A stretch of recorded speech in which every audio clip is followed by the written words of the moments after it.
Good evening. Hope you're having a great week. It is Monday, April 14th, 5:26 p.m. Pacific Daylight Time, local time here in Oregon. I'm on I-5 northbound. I don't know what I'm near. I drove through Eugene, Oregon probably 20 miles ago.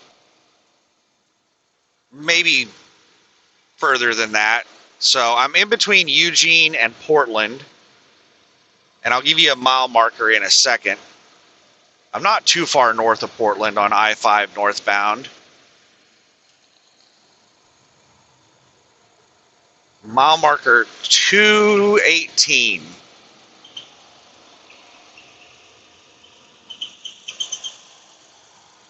So I delivered to Grange Co-op, some new store that they're in the process of opening up. They haven't even hired any employees yet. All they have right now as far as employees at that store is just the store manager. There was a group of people that came from a store in Oregon to come help her get it set up, but she hasn't hired any employees yet. She has one truck driver that she's planning to hire, but she hasn't processed the paperwork yet. It was a friend hire. It's like a friend of a friend who knows somebody who's related to somebody who saw somebody. It's like, way down, like 10th hand friend. And it's somebody they said he works at Oak Harbor, and he's going to work for them one day a week. I don't know how that works out. Maybe he's working part-time at I'm not familiar with Oak Harbor. I think it's an LTL company. But usually trucking companies will not allow you to work other jobs, because I don't care if you're working at McDonald's or another trucking company, it all has to go on your hours of service. So it limits what you're able to do with the trucking company. If you're working other jobs, they have to work around your hours of service with those other jobs. And most companies don't want to deal with that. But if you're working, part-time at an LTL, then yeah, I could see them not minding you working a second job if you're only working like 20 hours a week. I mean, that'd be kind of messed up if they expected you to not work any other jobs and they're only giving you 20 hours a week. But anyway, yeah, I delivered there this morning. It was first come, first serve. That's not what I was told. I was told I had a 9:30 a.m. appointment. If I was told it was first come, first serve, I would have been there before they opened. And 3 of the 4 drivers ahead of me did just that. They were there. They stayed overnight in the parking lot. And they were there before they opened up.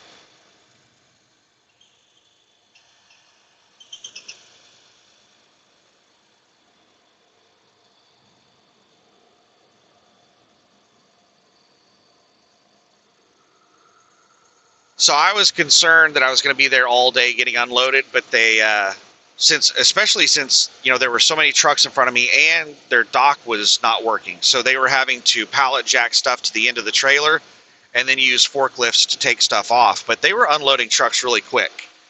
It was like 40 minutes for a full truck, and one of the trucks was already like halfway unloaded whenever I got there, and another truck only had 9 pallets in it. So they were able to slam through all those trucks really quick, and they started unloading me at around 10:30, and it took them about an hour to unload me. I got out of there at about 11:30. My trailer was completely full, almost all the way to the door, like 2 feet from the door. And they put a strap in the trailer, but they didn't actually use it. It was just laying in the floor at the back of the trailer. There was a strap just laying in the floor. Brand new strap too. And I told them, everything in that trailer is yours, so you guys get a brand new strap.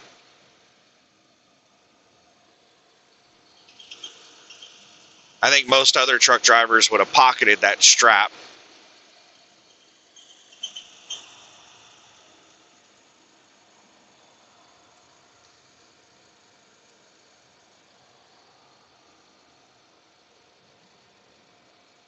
But yeah, I got out of there at 11:30 and then started deadheading to Portland.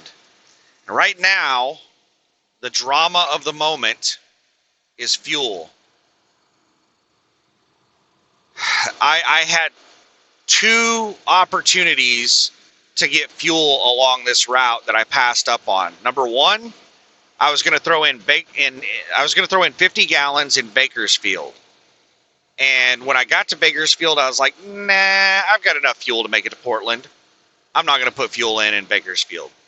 And then in southern Oregon at Rice Hill, Oregon, there's a Pilot Flying J where the both in Bakersfield and the Flying J in Rice Hill, they're both about 10 cents a gallon more expensive than well, no, let me rephrase this. Bakersfield was about 10 cents a gallon more expensive than the fuel in Kingman, Arizona. And Rice Hill is about 10 cents more expensive than the fuel in Portland. So they are a little bit more expensive than the other places that I can get fuel, but it's not, they're close. They're really close. So I opted not to get fuel in Bakersfield. I was like, nah, I can make it to Portland with the fuel that I have. And then I just passed Rice Hill not long ago, and I was like, nah, I can make it. And how much fuel do I have? Well, the truck, let's see how much it says I have at this moment.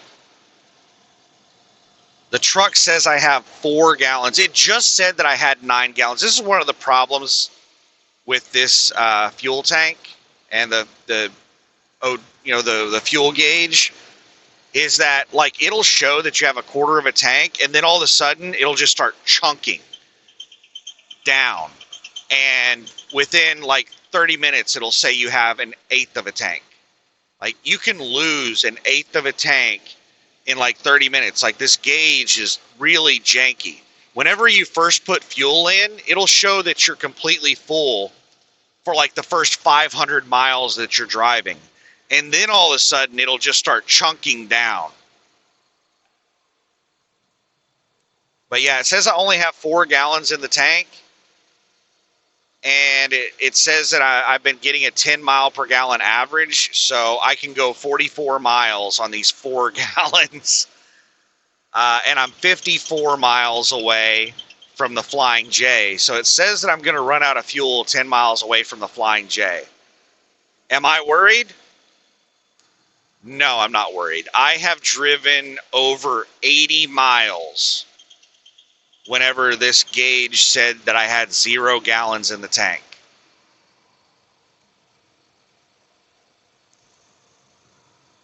Now, does that mean I'm 100% confident that I'm not going to run out of fuel? No, I'm not 100% confident because this gauge is wonky. I don't trust it. I'm a little scared that I'm going to run out of fuel, but I'm risking it to save a little bit of money and a little bit of time.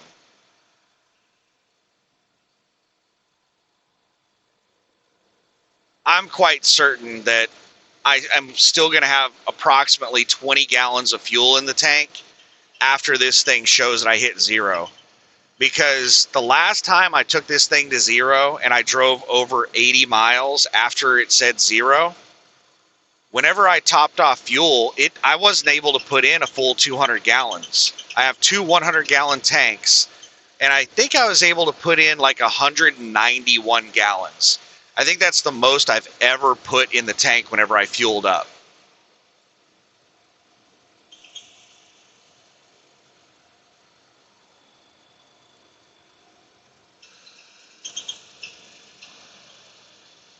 So I still had at least 9 gallons.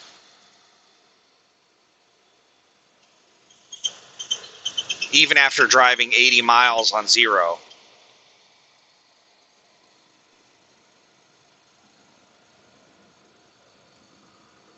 But if this thing starts sputtering on me, I'm probably going to take the next exit.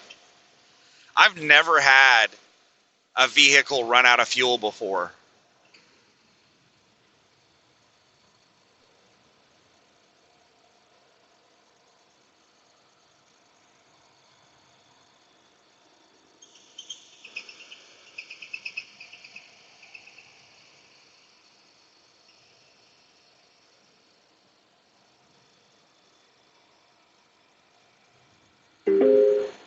There are police reported ahead. Oh my goodness.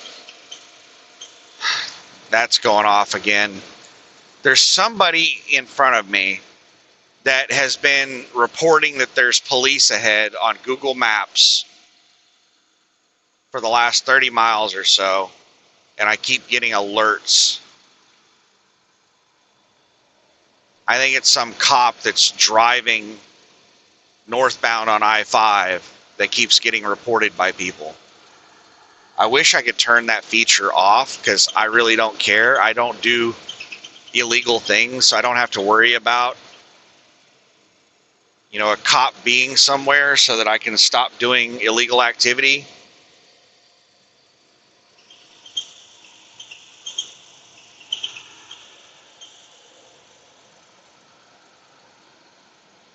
$50 miles, and it still says that I have 4 gallons.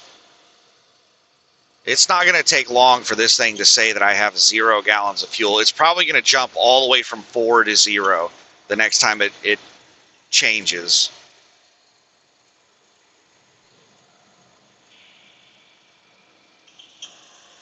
So what's the plan whenever I get to the truck stop? I don't expect to find a parking spot at the Flying J, but I need to throw in 50 gallons of fuel. I'm not going to bother filling up. I'm just going to put 50 gallons in to get some fuel to idle and get a free shower. But the Flying J parking lot is tiny, so it runs out of parking much faster than the TA across the street, which has tons of parking. So I'm confident that I'm going to be able to easily find a spot to park at the TA.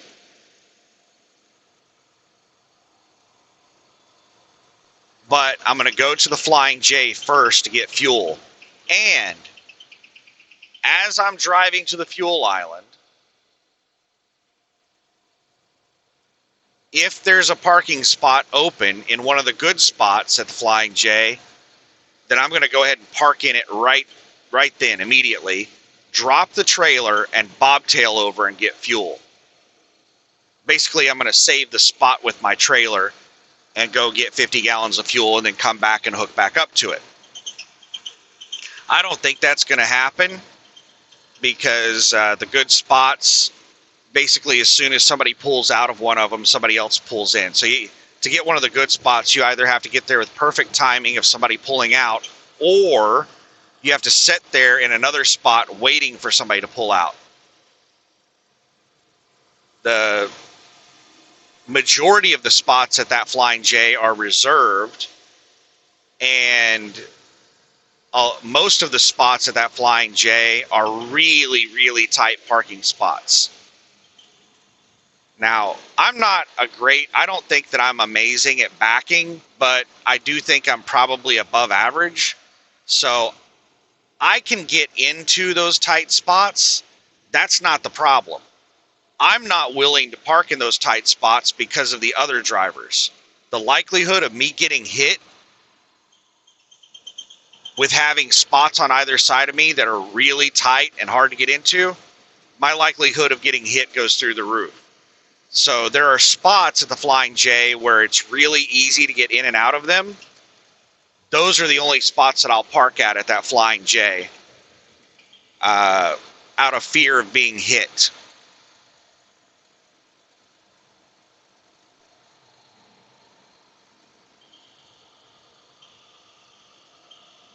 But even straight back spots, I've seen people get hit on a straight back. At this TA, right across the street from the Flying J, is one of those places where I've seen somebody hit somebody else backing up straight. So this TA has a huge parking lot, and during the daytime, I was parked at, way out in their parking lot, way away from the store, where hardly anybody parks during the day, and somebody else was parked like one truck over from me. One truck to my left, I think. He might have been 2 trucks. I think he was only 1 truck to my left.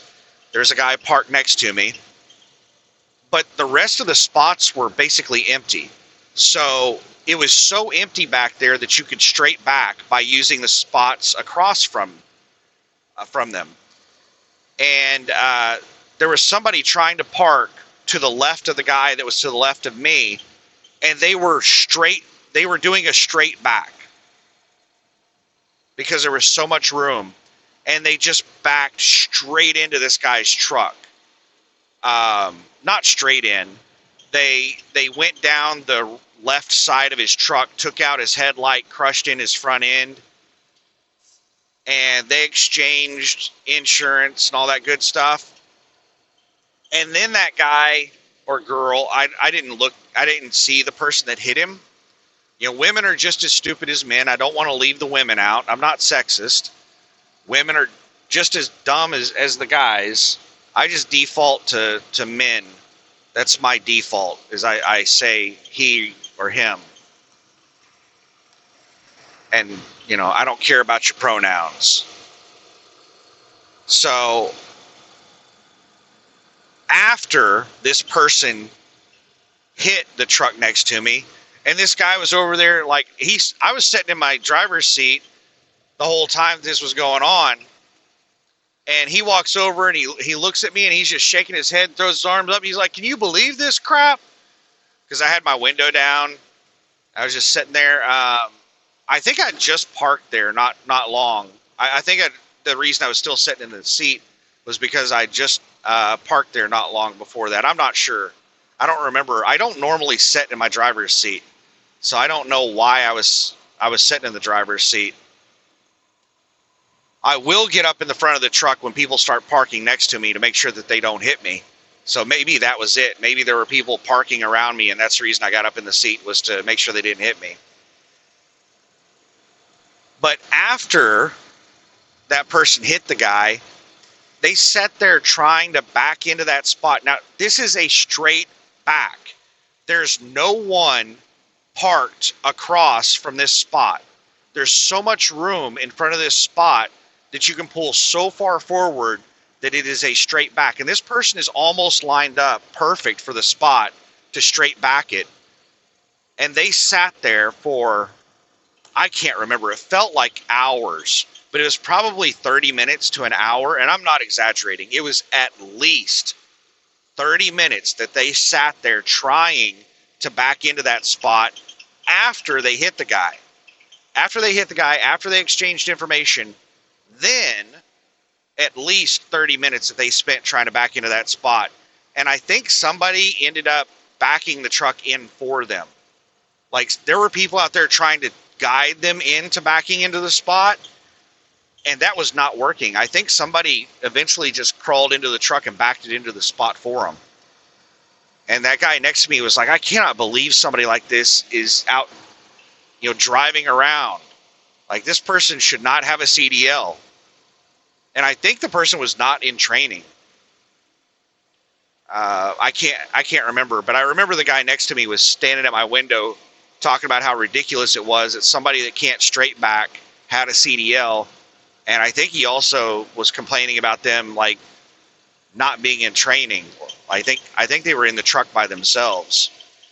I assume that they were in the truck by themselves because you would think that the trainer would go hop in the driver's seat and back the truck in after the person hit something, and they spent, 30 minutes trying to back in and couldn't do it. You'd think that the trainer would take over and back it in. I've seen that kind of stuff happen with a CR England. It's like a damn clown car with CR England, how many people they have in those trucks. There was a video of, there's some guy on YouTube that I haven't watched his channel in so long, but I was watching his channel like 4 or 5 years ago whenever I first started trucking.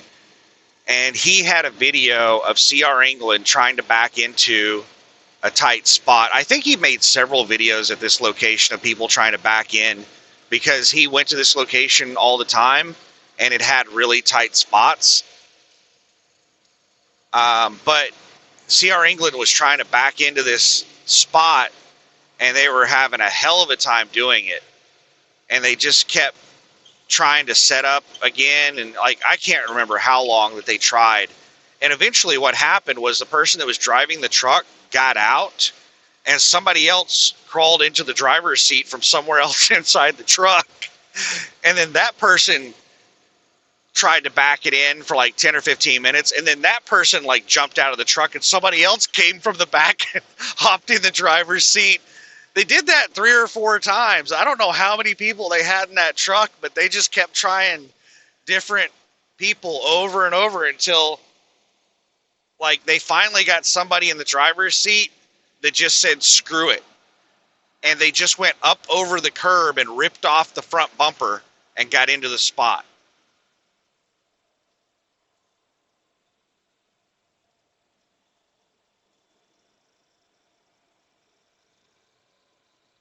That was probably the trainer. Which is why when I hear people bragging about being a trainer in the trucking industry, I'm like, that is not something to brag about. They basically beg anyone with 3 months of experience or 6 months of experience, whatever the rule is for, whatever company, basically anyone that meets the minimum experience requirement, they beg them to be a trainer. So there's nothing to be proud of about being a trainer in trucking or being a CDL school instructor. Usually people become CDL school instructors when they can't get a medical card or they have something on their record that keeps them from getting a regular CDL job. It's not, being a CDL school instructor is not something that you strive for in trucking. It's usually somewhere that you fail down to. Now, I'm not saying that there aren't some good CDL instructors out there or there aren't some good trainers out there. I'm sure they exist. But I would say that the vast majority of trainers in trucking and CDL instructors are there in those positions out of either desperation or just trying to make extra money. They're not actually good at what they do.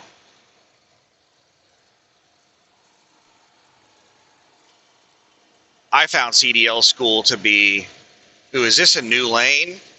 No, it's exit only. I found CDL school to be really frustrating.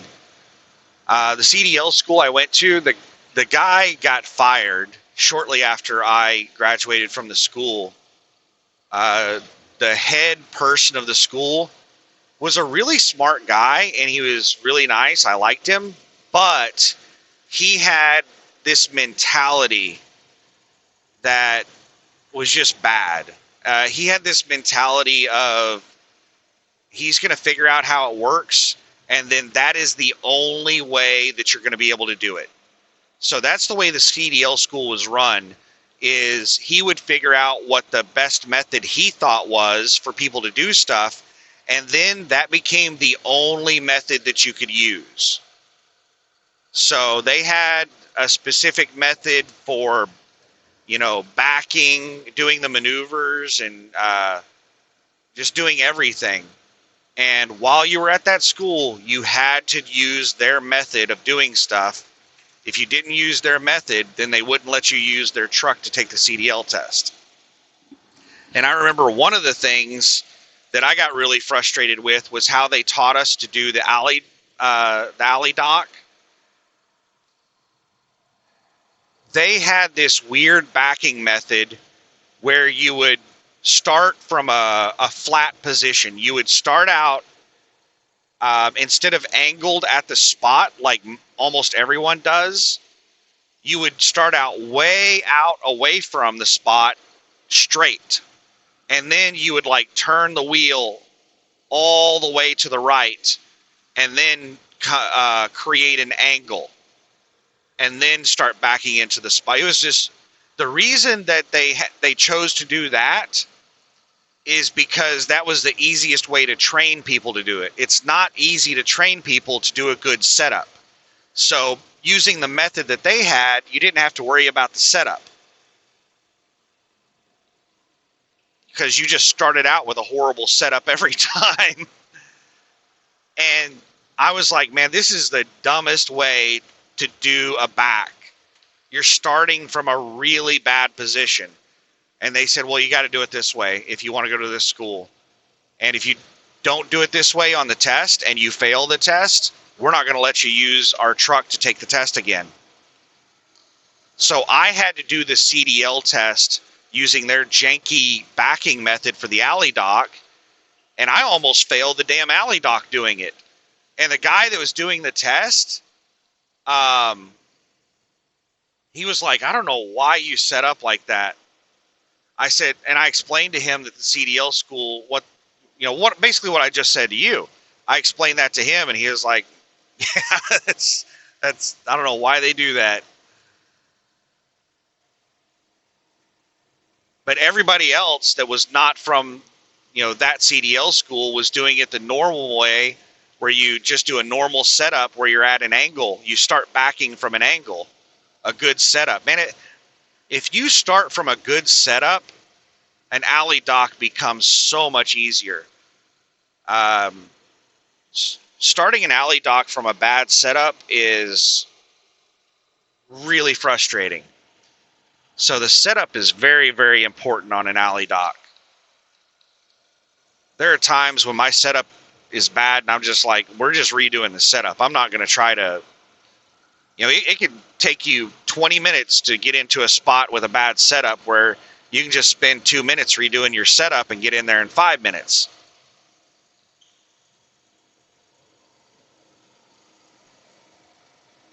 I don't think I'm very good at backing, but I get really lucky with my setup most of the time. I just kind of guess at when I should be turning. I don't have a formula to it. 20 years ago, I was really good at backing. And I knew, like, whenever I got to this position on the door, I would turn hard this way. And, whenever I got lined up this way, I turned this way. And, I had it like, it was like a formula that I had in my head of how to do setups and how to do the backs and everything. I was so much better 20 years ago at backing than I am now. But I'm decent now. I can get it where it needs to be.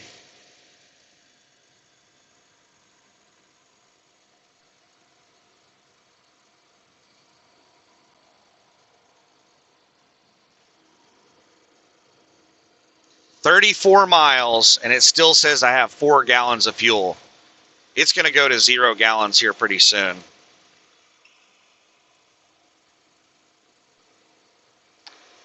All right. We got a new lane.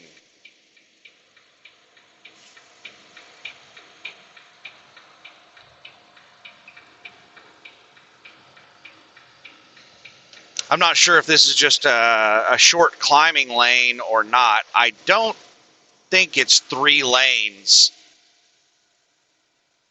this far away from Portland. We're still about 50 miles away from Portland. But it might be. We might have 3 lanes for the rest of the journey.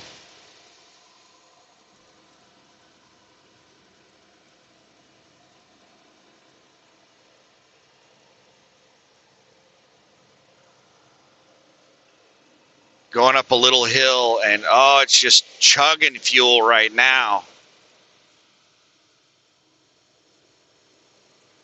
In 2 miles, take exit 249 toward Commercial Street. What in the hell? Google is trying to get me to take an exit in 2 miles. No, Google, that's not what we're doing. Google is probably right lane ends 1 mile ahead, so there's construction. Google is trying to route me around construction.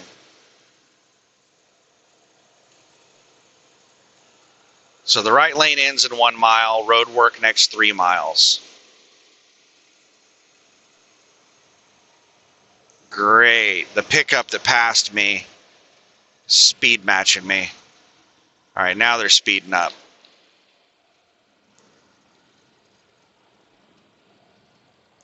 What are you doing, four-wheelers?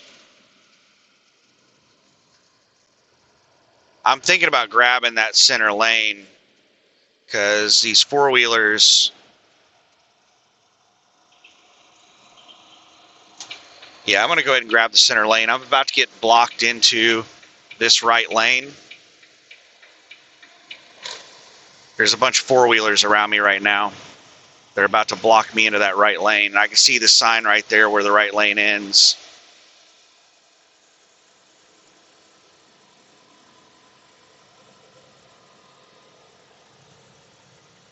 In half a mile, take exit 249 toward Commercial Street. And most of these people, I don't think that they can read, or they don't pay attention to the signs. I don't know what the deal is.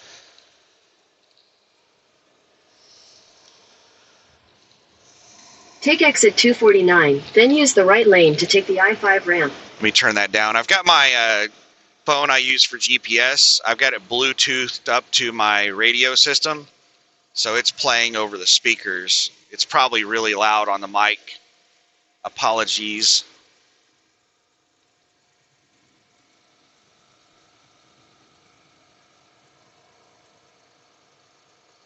Yeah, this is some of the weirds. Use the right Just a lane second to here. take the I-5 ramp. Just a second. I just saw a bunch of brake lights.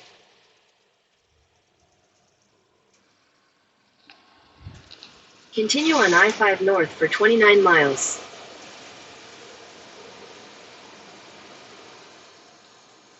All right, it just dropped down to 2 gallons. Now it's saying I got 2 gallons of fuel, and I've got 30 miles to go. Can we get 15 miles per gallon? I think we can. We can do it.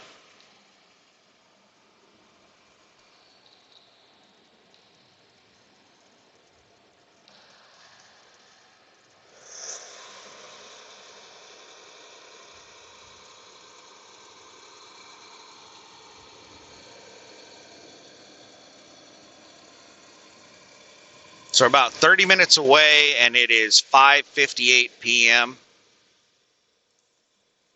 Get there about 6:30.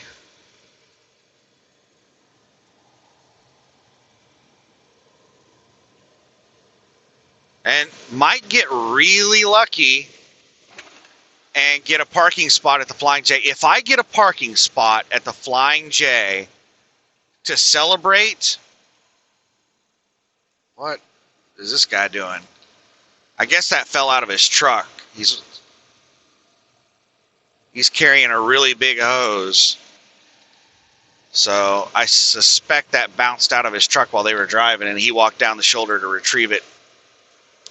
But to celebrate finding a parking spot at the Flying J, I will go to the Roach Coach and get their taco special, which is hopefully still only $10, which even $10 is way overpriced for their taco special. Their taco special is like 2 tiny little tacos and a spoonful of beans and a spoonful of rice for $10. It's like, things have gotten crazy. The prices are crazy on stuff. All right, we got a new lane.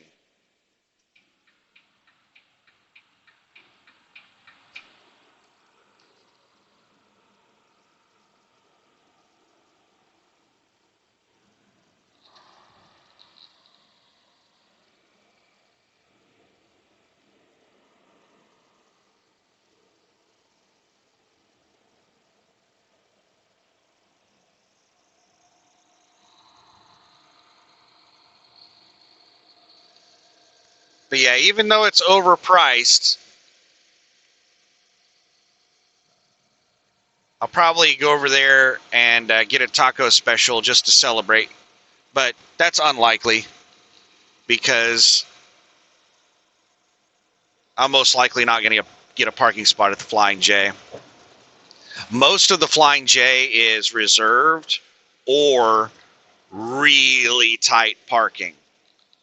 And I'm not going to park in any of those really tight spots because the risk is just too high of somebody trying to get into a spot next to me, of them hitting me.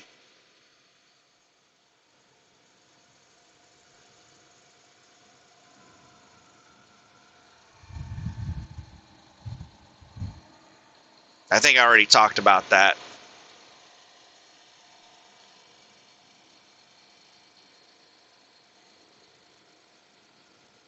26 miles to go.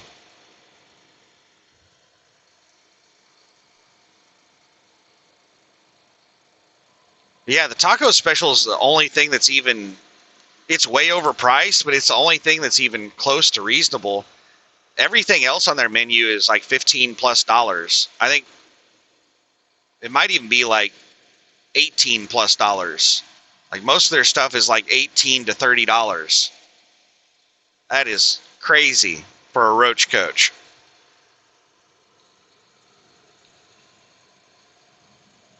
But vultures take advantage of people at truck stops because they know that truck drivers were restricted where we can go with these vehicles. So, like, we can't go down the street and eat at a normal restaurant that has normal prices.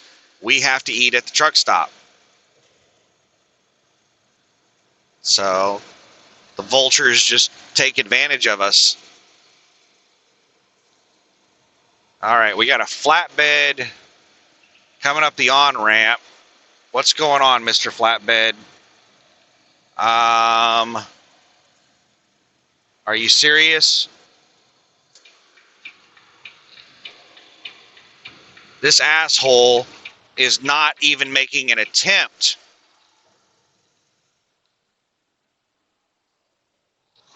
What an asshole, man. This guy just forced his way on, and I've got all kinds of people around me. Like, it was not safe for me to move out of my lane. That guy could have slowed down and gotten in behind me, but he just forced his way right alongside me and forced me out of my lane. That really pisses me off. He had plenty of room to slow down and fall in behind me.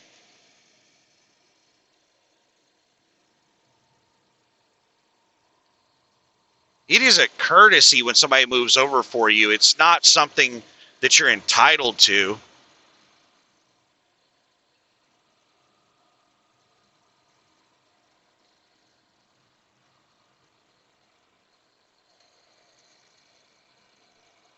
Like, I had somebody about 10 feet off my back bumper and somebody like 10, 20 feet off my front bumper. I had to force my way over. That pisses me off. Special little snowflakes.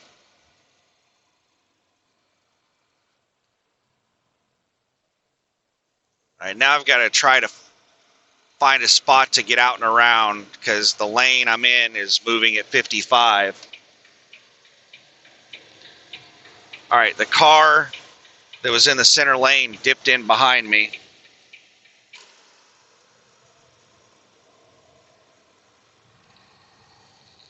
So that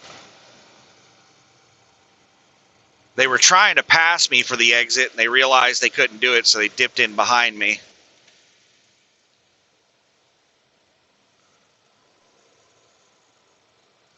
Now this person sped up when I got out to pass them. I was going faster than them with my cruise at 60. But when I get out here, they sped up.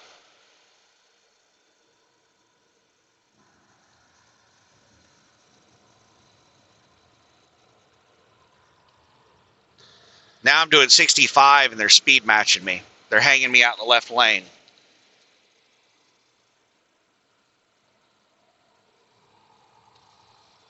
I'm having to set it. Now they slowed down. I'm having to do 65 to get around these people. What's going to happen is whenever I get back over here in the right lane and I go back down to my cruise speed of 60, which is the speed limit, they're probably going to speed up and pass me.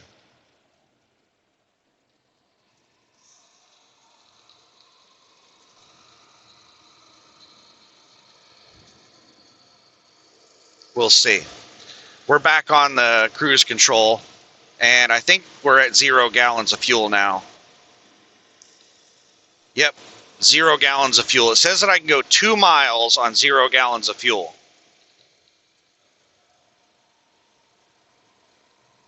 And I've got 21 miles to go.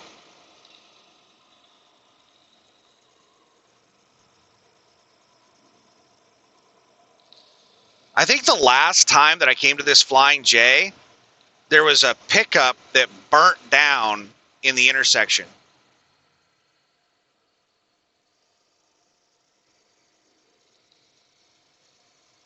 So what happened was I was in line trying to make a left turn off the main road into the road where the Flying J is at, and I had to set through like 2 or 3 lights because traffic was so bad. And while I'm sitting there through these lights, there's a pickup that was trying to make a right turn from the road that I'm trying to make a left turn into.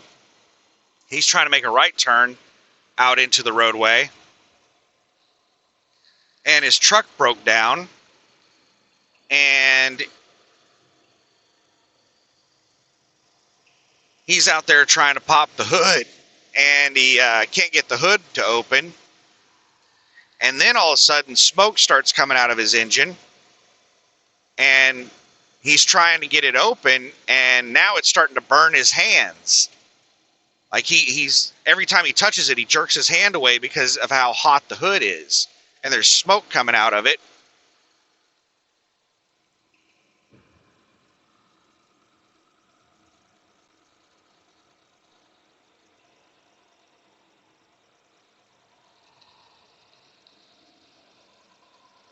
And I'm sitting there thinking like, why is he not trying to put this fire out? Like, the guy is just acting so nonchalant. I think he was embarrassed because he broke down in the intersection, and he was just trying to play it cool. And he was just so nonchalant about it while his truck was catching on fire. And it wasn't until you could see flames coming out the hood, coming out from like the wheel wells and stuff like that, that he started acting with some sense of purpose. And I'm sitting there thinking, why aren't you getting some kind of fire extinguisher or something on that? And I'm thinking about jumping out of my truck with my fire extinguisher. But I'm thinking, you know what? There's an entire truck stop of people right there.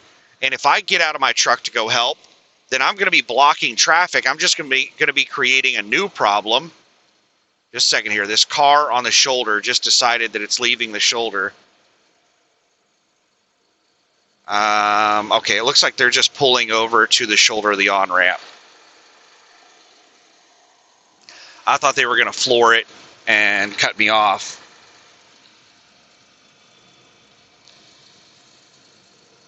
But nobody was helping this guy. There were people filming it and watching it, but nobody was helping this guy, and he obviously didn't have a fire extinguisher.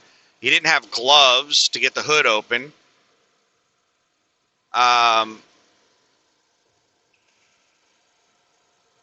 it was not until I got parked in the truck stop until somebody finally ran over there with a fire extinguisher.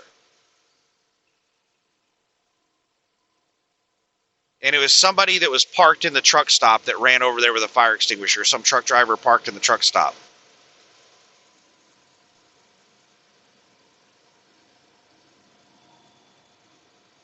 And then, like 5 minutes later, the fire department showed up. And it took the fire department forever to get to the spot because of how backed up traffic was. It's just a bi-directional road, one lane going each direction, and it was backed up all the way to the interstate. Stop and go, having to set through multiple lights. So it took the fire truck time to get to the intersection, and then they put the fire out.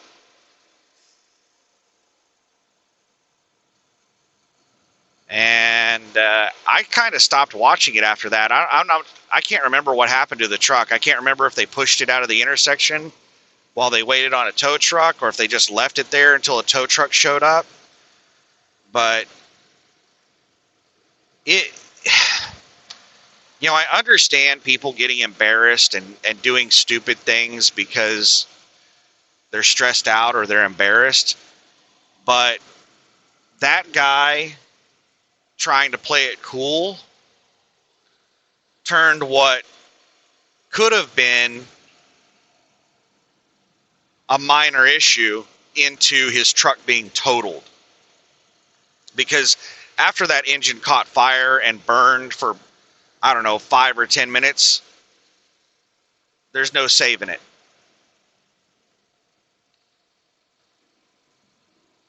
Oh, I didn't know there was a pilot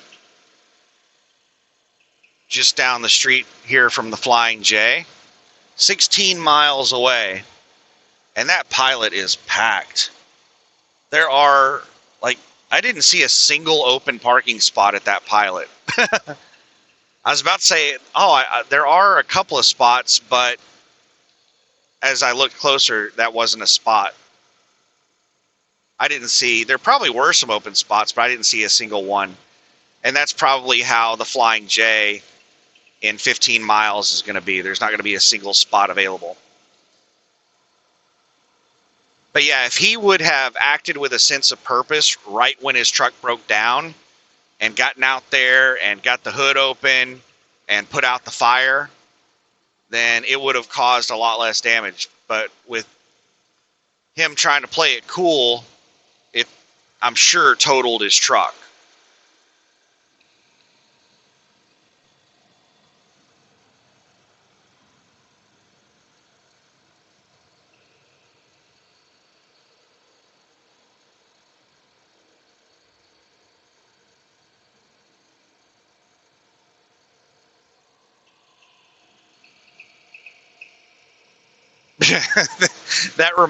I shouldn't laugh. It's not funny. It is funny, but at the same time, I feel bad for the person. That reminds me of something else. This was back when I was a company driver with USA Truck. I was driving down an interstate, and there was some pickup parked on the shoulder underneath a bridge. And again, it was somebody just playing it cool. This person had parked under a bridge. They'd popped the hood on their truck, and I didn't know what was going on until I passed the vehicle. But the guy was just like nonchalantly walking around, like playing it cool, like no big deal. And as I drove past, I saw that there was a small fire coming from the guy's engine. And what he was doing was he was just calmly walking to his truck and opening the door and looking for some liquid. He found a bottle of water, and he's just calmly walking back to the front of the truck as I'm driving by, and I'm watching in the mirror as I'm driving past him, and I see him start pouring that water onto the fire in his engine, and that the fire just went like it must have been an oil fire, because he did not put the fire out. He just spread it. And I just saw it went from a small fire into this like roaring fire when he started dumping water onto it. And then he stopped acting all calm. He started freaking out.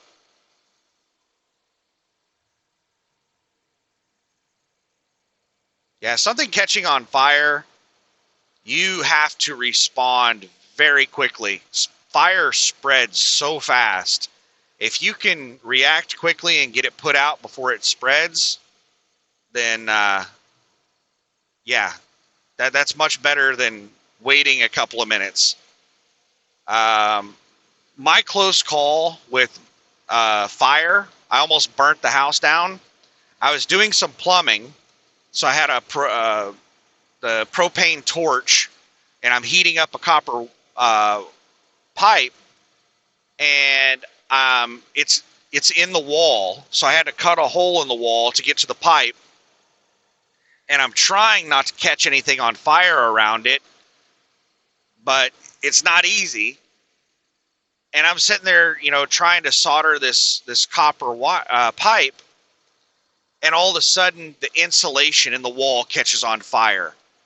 And I immediately freaked out and just started looking for any kind of water that I could. and I got a pillow, and I ran over there with pillow, and I had a spray bottle of like soapy water, and I got in there with that pillow trying to smother it, and I was spraying it with that soapy water, and I managed to put it out pretty quick. That scared the hell out of me, how quickly that fire started spreading. From that moment forward, now, anytime I'm doing any kind of soldering on the plumbing in the house, now I always have my fire extinguisher right there ready to go anytime I'm doing any kind of soldering, or basically any fire in the house. Anything I'm doing in the house that is a fire hazard, I now have a fire extinguisher right next to me. I have a couple of big fire extinguishers in the house. I'm trying to remember why in the hell I bought all of those fire extinguishers. I have like 3 ABC fire extinguishers that are like pretty big throughout the house. I can't remember why I bought them. I'm glad that I have them, but I can't remember why I bought them.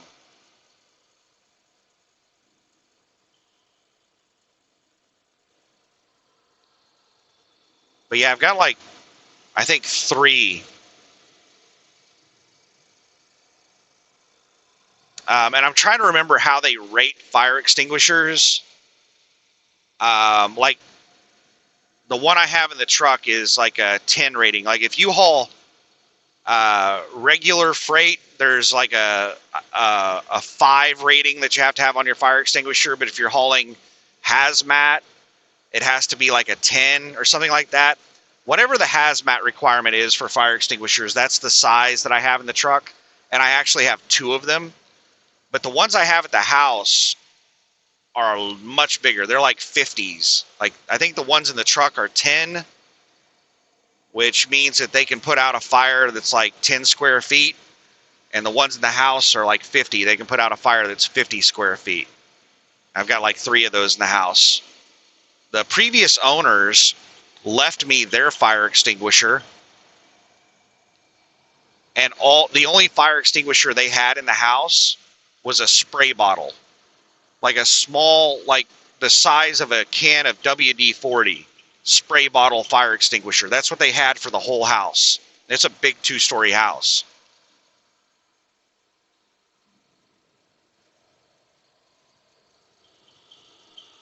So maybe that's the reason I bought all the fire extinguishers.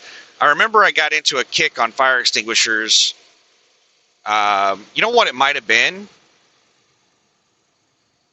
All of this happened around the same time. Whenever I got on with Landstar, the guy who did my inspection, my DOT inspection for Landstar, was not a certified, well, yeah, he was certified as a Landstar inspector, but the shop he was working at was not certified. So he couldn't do Landstar inspections at that shop. He used to work at TA, and that's the reason he was certified with Landstar. And he was trying to get that shop certified with Landstar, and he was using, you know, Landstar said that I could use him to do my first inspection, because they're pretty lenient on your very first inspection whenever you get on. It doesn't have to be at a Landstar certified like place. And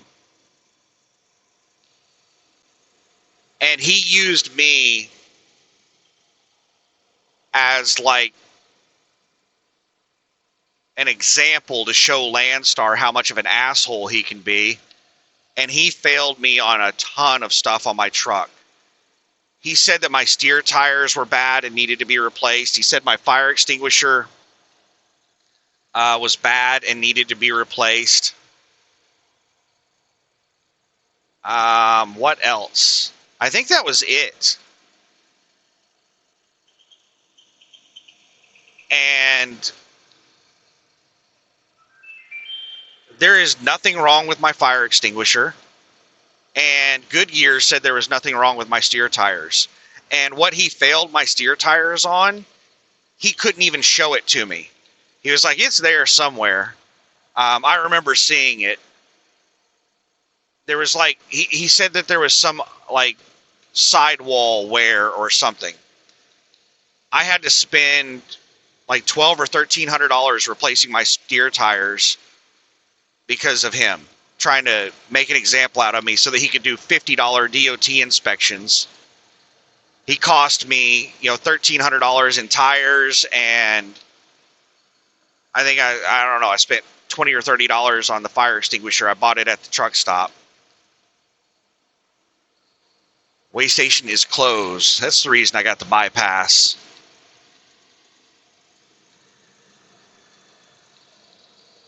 5.4 miles.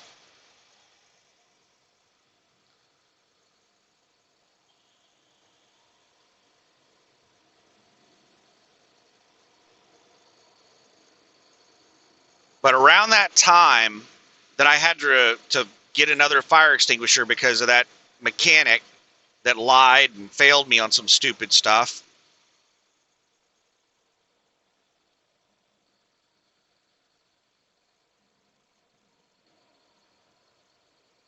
was also around the time I almost burnt the house down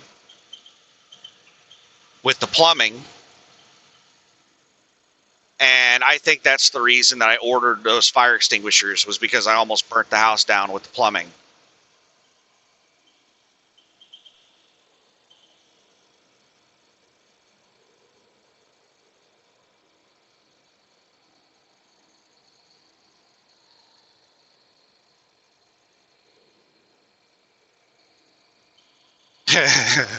I mean, that was funny. Like, at the moment that it happened, it was not funny. But thinking back on it now, that was hilarious, because I'm just sitting there like underneath the cabinet, like I can barely squeeze into the spot, just trying to solder this copper pipe, and I'm just like so tired and so miserable. I've been doing plumbing all day long. I just can't wait to take a nice shower and go to bed. And then all of a sudden that insulation catches fire and my adrenaline spikes, and I just like, I don't even remember standing up. I just like somehow just got on my feet, teleported to my feet, and started flying around. Like I was just processing, like, how do I put out the fire? And I ran over and grabbed a pillow, and on the way I saw a spray bottle, and I was like, what's in that? Oh, it's soapy water. That'll work. And I grabbed that. I mean, it was less than 10 seconds from the time it caught fire until I was over there putting it out. And in that 10 seconds, man, I couldn't believe how much it grew. Like, it was a scary fire. I was so scared. And it was behind the wall. I was afraid that I was going to have to start kicking the wall in to be able to even get to it. It was not just behind the wall. It was behind a cabinet. It was underneath. Take exit 278, Cornellen Road Northeast, Fargo Road. 2 miles to my exit. It was not just behind the sheetrock, behind the wall. It was, I was having to crawl through it was in my master bathroom. It was underneath the sink. So I was going through the cabinet. So it would have been a pain in the butt for me to even get to the fire in that wall. Like, I would have had to like rip the mirror off the wall. I probably would have just like grabbed a golf club or something and just crushed the mirror and started beating the sheetrock and pouring water down through there. Like, yeah, that was terrifying. And I'm pretty sure that's the reason I ordered all those fire extinguishers, because I was sitting there thinking, man, if I wouldn't have gotten that under control as fast as I did, how would I have put that fire out? The only fire extinguisher I have in the house is that spray can that the previous owners left. And I don't even know if that thing has anything in it. It might be empty for all I know. And I'm pretty sure that's the reason I ordered all those fire extinguishers for the house.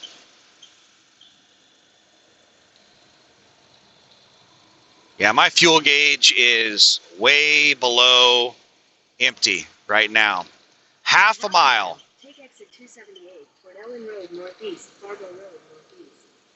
And we got a truck right on the edge.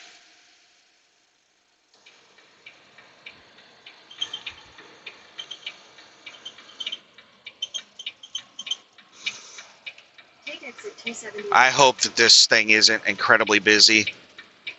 This thing can get so busy that, like, traffic gets backed up all the way to the exit. In a quarter mile, turn left onto Ellen Road Northeast, Fargo Road Northeast. But they've been doing a lot of construction through here, extending the exits and all kinds of stuff. I haven't been here in I don't know how many months. It's probably been 6 months. Wait, no, it hasn't been that long. It was right before I went to Brawley, so it was back in December, I think, was the last time I was here. So it's been like maybe 4 months, but we'll see. Oh wow, yeah, traffic's not bad. In 1,000 feet, turn left onto Bensport Northeast.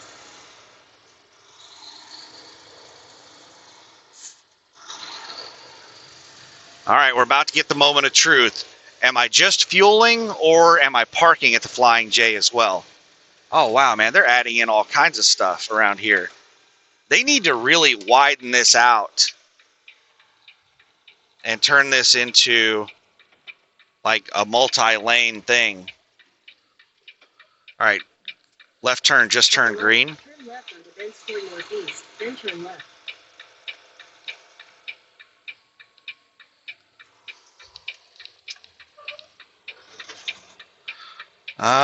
It's not looking good for a Turn parking left. spot. Your destination will be on the right.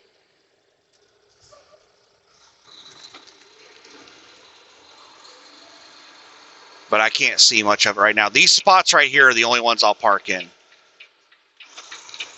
The rest of them are too tight, and I won't risk it. We got some people parked in the road, so I couldn't even get into one of those spots if they were open right now because there's some special person just parked in the damn roadway.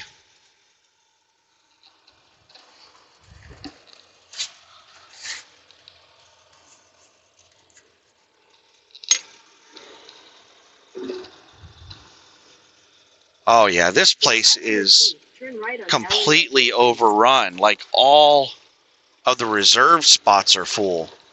Wow.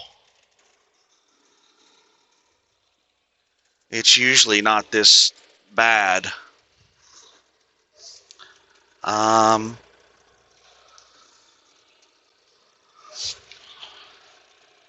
damn it.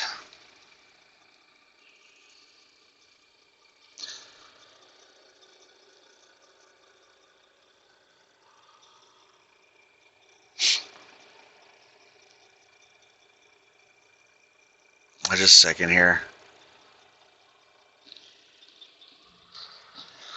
I'm kind of blocking the roadway, but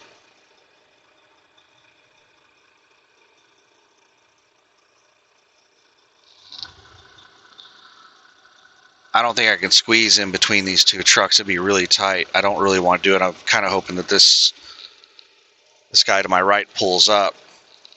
All right, there's somebody trying to drive around. Looks like there's enough room because they're just going for it.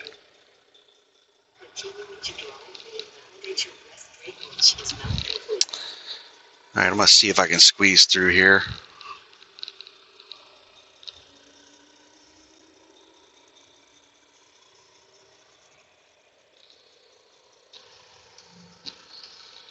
I made it. I don't know why that guy is parked out there so far back.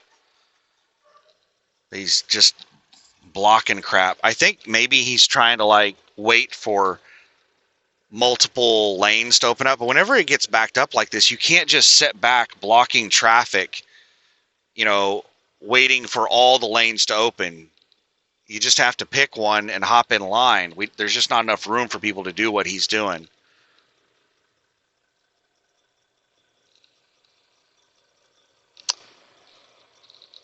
So this is not good. The person in front of me is not fueling, but they have somebody parked in front of them. So we might just have a bunch of people camped out at the fuel islands.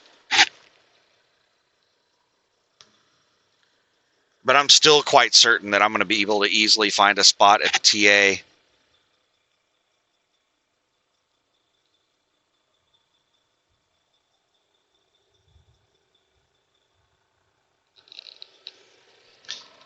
All right, let me, oh, great.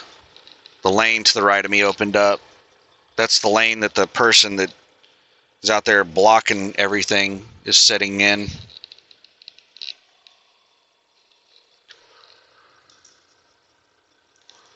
Is this the guy in front of me? Yeah, this is the flatbed in front of me, and he just threw his hand up like this asshole is still parked there. Okay, the guy in front of him is just going to his truck. Like, both these guys were in hanging out at the store. But it looks like both of the people in front of me are about to pull out. And I'm going to see if the Flying J app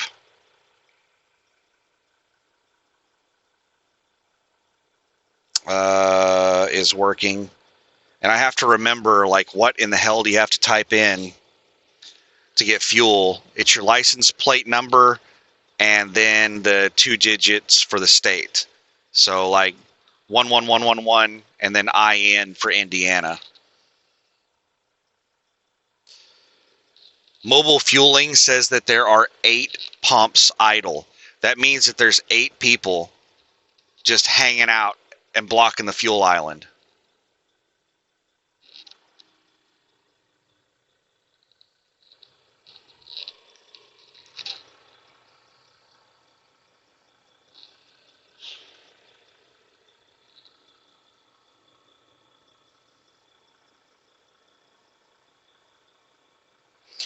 So we're going to do diesel and DEF.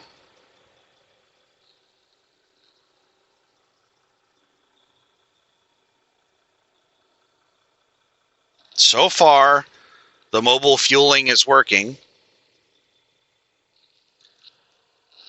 It's nice when it works, not having to punch all this crap into the pump. It's all auto-populated. It saves your information on the app. So it is so much easier to just click next through everything, because I have to, like, put in my driver's license number, my truck number, my driver's license state, and then you have to enter your fuel permit number twice, which is your license plate plus the state abbreviation.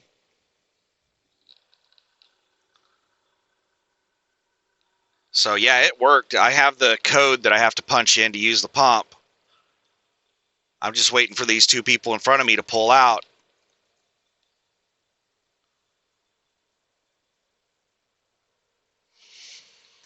And I'll probably come over here at like 9 a.m. tomorrow. Maybe. I don't know. I'll probably wait until I feel like taking a shower. I might hang out at the TA until I feel like I need a shower, and then I'll come over here and worry about getting a parking spot over here.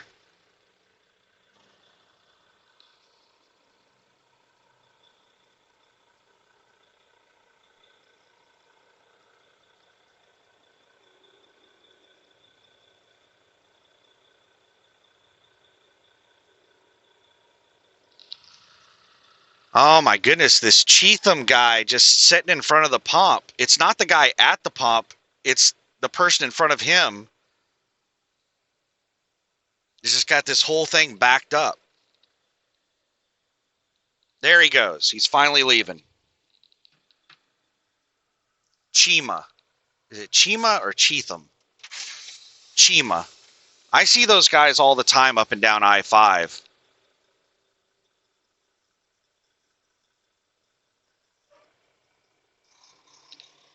But that's about the only place that I see Chima is up and down I-5.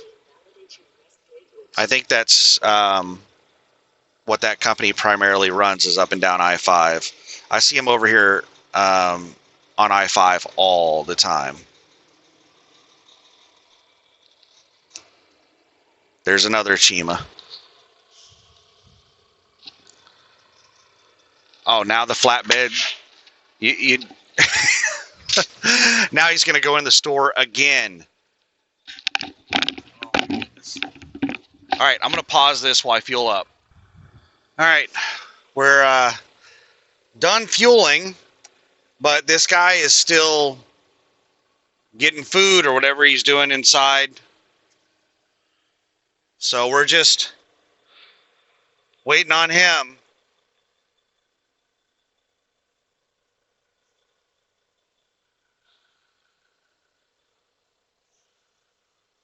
I don't know why in the hell he went back into the store. While he was here at the fuel island, at the pump, he went into the store. And he was here forever. And then when he pulls up, he goes to the store again. I just can't believe how rude and disrespectful people are. There's a bunch of special little snowflakes that think they're the only person in the world that matters.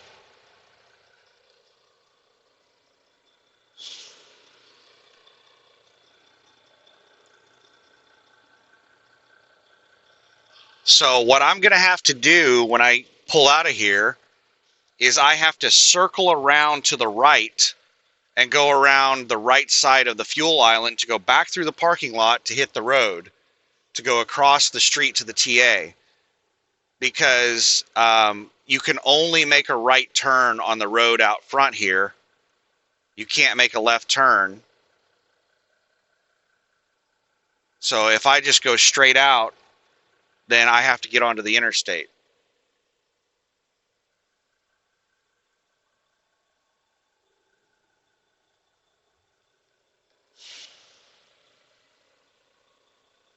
Oh my goodness, are you kidding me? What is this guy doing?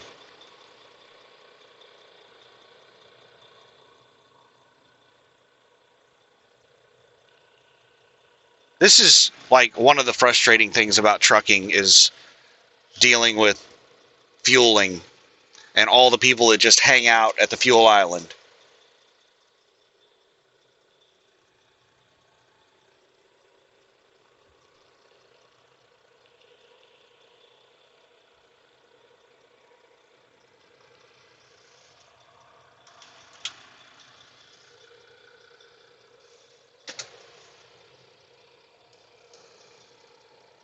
Let's check the email real quick. Nothing. Ooh, I got a load. No.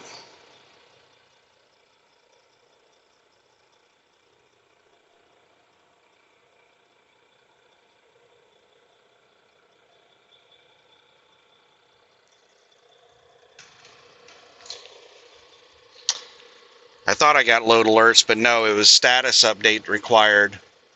I need to send in. There he is. He's got like his hands. He's got a gallon of water, 2 bags of groceries, all kinds of good stuff. Now, I don't have anything against people doing stuff at the truck stop, but making me sit around and wait while you do it, that pisses me off.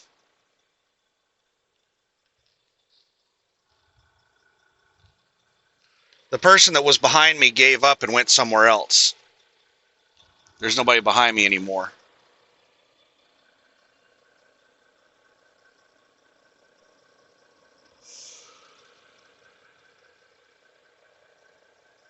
Come on.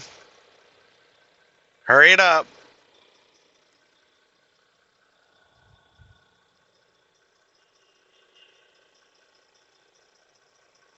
He seems like he's taking his time so he can finish out a 30. People will do that. They'll like walk around slow. They'll take their time cleaning their windows and take their time doing this and that while they're at the fuel island to make it look like they're not just sitting there doing nothing. All right.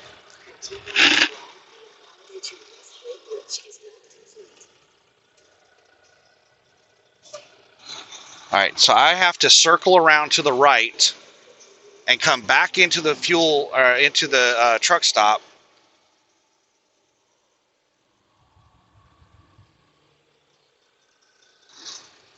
These two are traveling together. Just a second here. There's a whole bunch of aggressive people jumping out in front of me.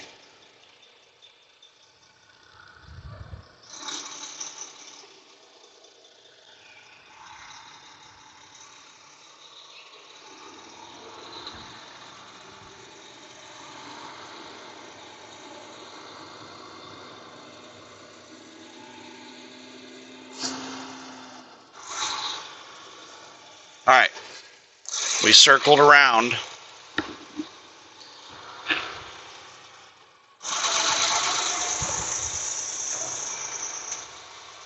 We're going to go by the parking spots one more time. There's a pretty good chance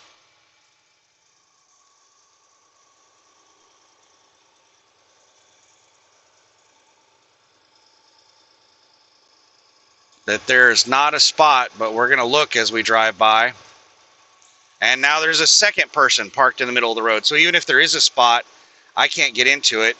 And the car hauler has their hood up, so they can't move their truck right now. People just park wherever. They just don't care.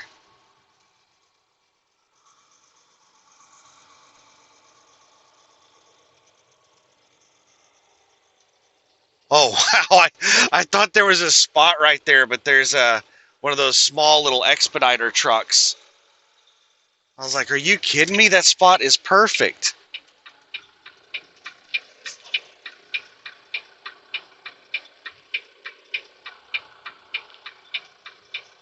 This second here, two of us can't make this turn at once.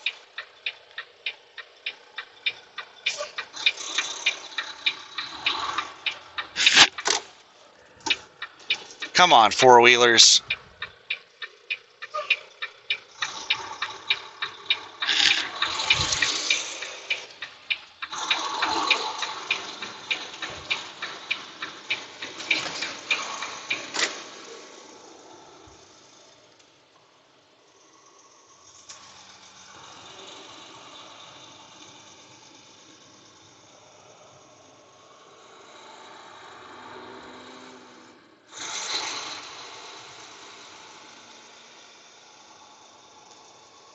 And we're just going to go straight down this road to the TA.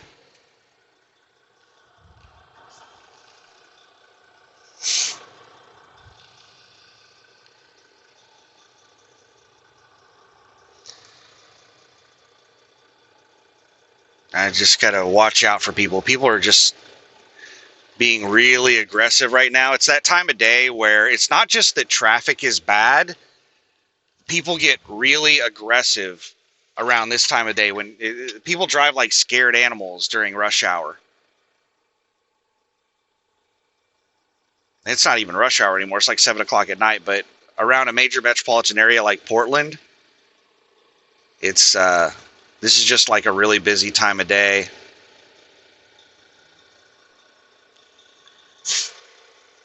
And people are not rational. So you got to be extra cautious.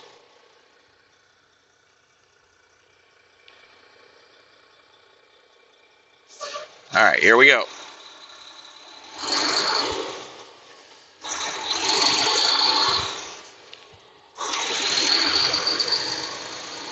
And they're doing a whole bunch of stuff around here. I hope that they're making the road better. It looks like they might be redirecting the road through here. Or they might just be building a business right there. I'm not sure what's happening. But if they're going to keep expanding this area and building more stuff here, it's already overrun. They need to redo the road.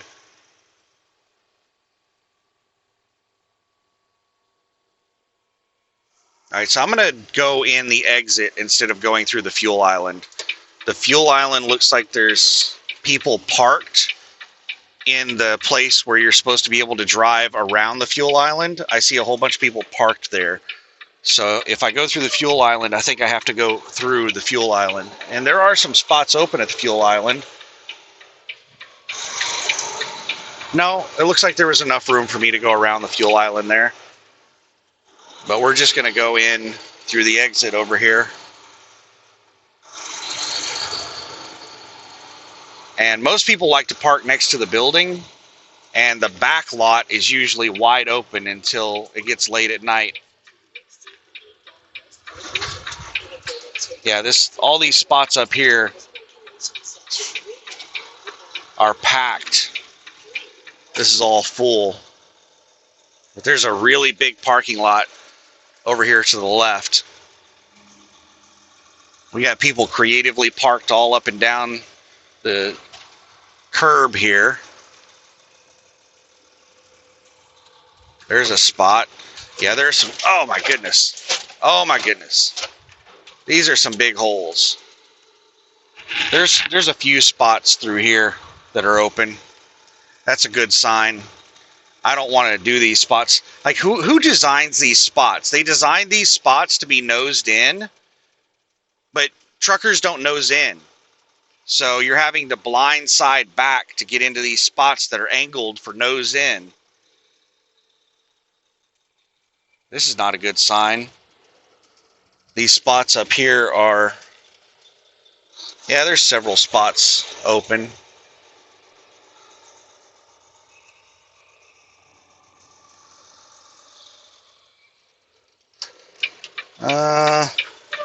Maybe we'll grab this spot. I don't know, man. That truck parked right there is mangled.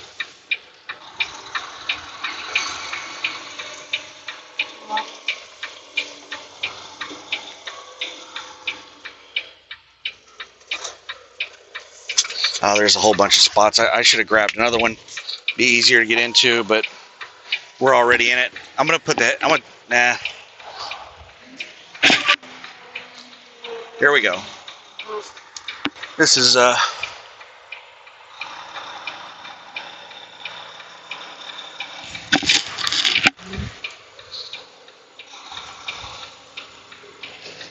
kind of tight, but not that bad.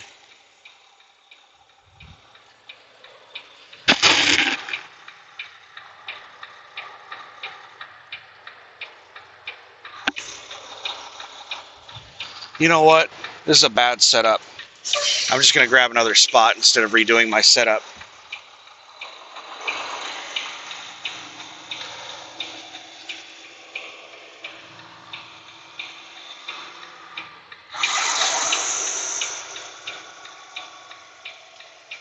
These spots are a little bit tighter than I thought they were. I thought I had plenty of room to like do some crazy maneuvering, but I don't.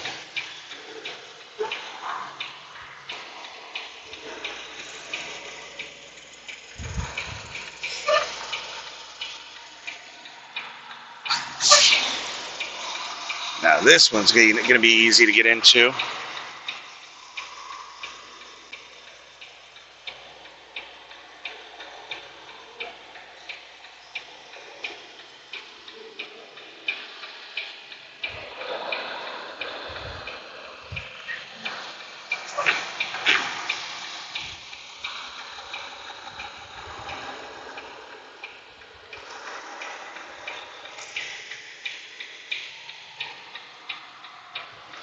Yeah, these spots are tighter than I remember. I remember, like, I thought these spots were like really, really, really wide open. They're not. They're just not really tight. They're like normal to where you have to have a good setup. And if you have a good setup, then they're pretty easy to get into. Whereas really tight spots, you have to have a perfect setup. Like everything you do has to be perfect. They're so ridiculously tight. That's not how this is. Another good thing about this spot right here, other than it being really easy to get into, is it looks like the person that's parked on this side of me over here is like permanently camped out here.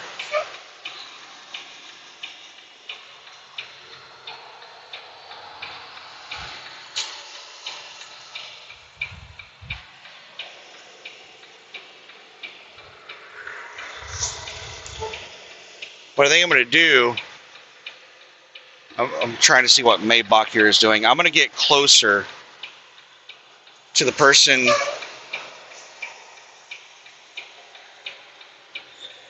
on my left, because that over here on my left, this is a broken down trailer. That thing is not moving. So I'm going to get like really close to it to create some more room over on my other side to reduce the risk that I get hit.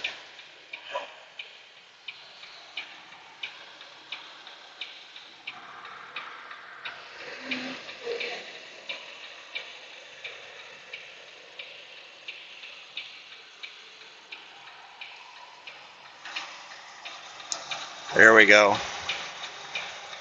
Like, I am right on the line.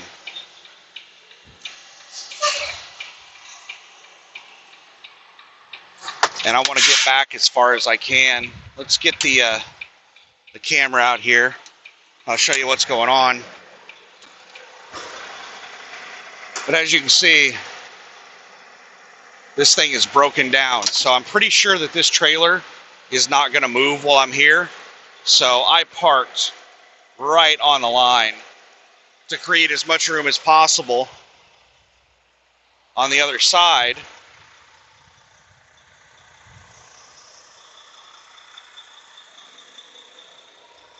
And usually when somebody hits you, it's on their blind side that they hit. So this severely reduces the likelihood that I'm going to get hit. All right, we're really close to the back. I want to get back as far as I can to reduce the chances of me getting hit. I just want to create as much room as possible. I'm not even sure if there's a fence there. I'm gonna back up a couple more feet into the bushes.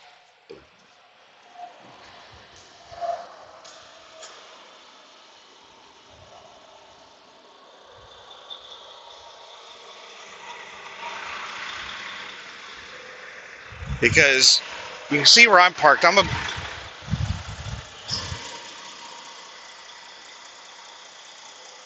There's some people parked a little bit further back than me, further forward than me, but I'm not going to go back much further, but just like another foot.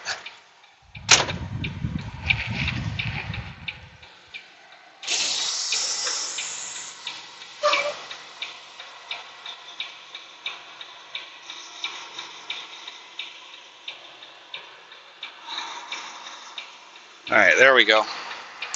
Just a little bit. And that's it. We're all parked in at the TA. And what am I doing? I want to roll the windows down. Why am I rolling them up? Because we're going to turn the air conditioner off. We're going to turn the truck off.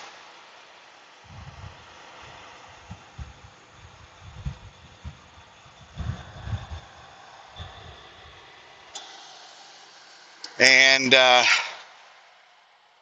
we're going to hang out for the night.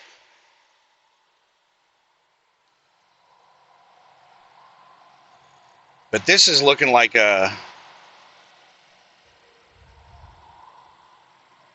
pretty good spot.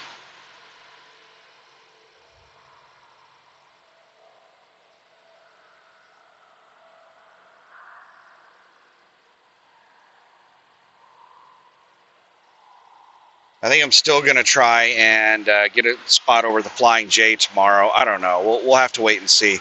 Maybe I'll book a load early in the morning and I won't have to hang out at the truck stop. Because right now what I'm planning for is hanging out at the truck stop all week. But that may not be necessary if I can find a load. So anyway, we'll wrap up the video there, and no taco special because I didn't park over there at the Roach Coaches. So I gotta find something to eat in here, and it's gonna take like 2 hours for it to heat up using my little warming plate thing.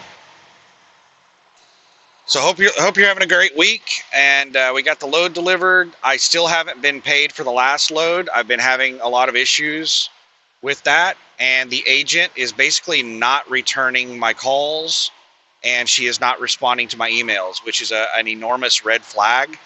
This is probably going to lead to me blacklisting the DUV agency. Um, you know, I've only ever blacklisted one agent, the DRB agency. I have agents that I don't like, that I don't want to work with, but for me to just refuse to do business with them, for me to blacklist them, they have to do something bad. Like the DRB agency, they did a bait and switch load on me. They just blatantly lied to me. I'm not going to do business with somebody that is going to just blatantly lie to me about loads. That can cause a lot of problems. And the DUV agency, if I'm not going to get paid for loads and they're just going to ghost me whenever they don't pay me, that's also another massive red flag. So if I don't have some kind of contact with the DUV agency real soon, then they're going to be number 2 agency added to my blacklist. I'm starting to get really frustrated. It's a cheap load, but it's still $1,000 and I want my damn money. And for them to just not respond to me, it is infuriating. I've sent them, I think, 3 emails that they haven't responded to, and I've called a couple of times and they haven't called me back. They haven't contacted me in any way, so I'm getting really ticked off. But anyway, let me go submit the paperwork on this load and figure out some food and relax for the evening. So have a good one. Bye.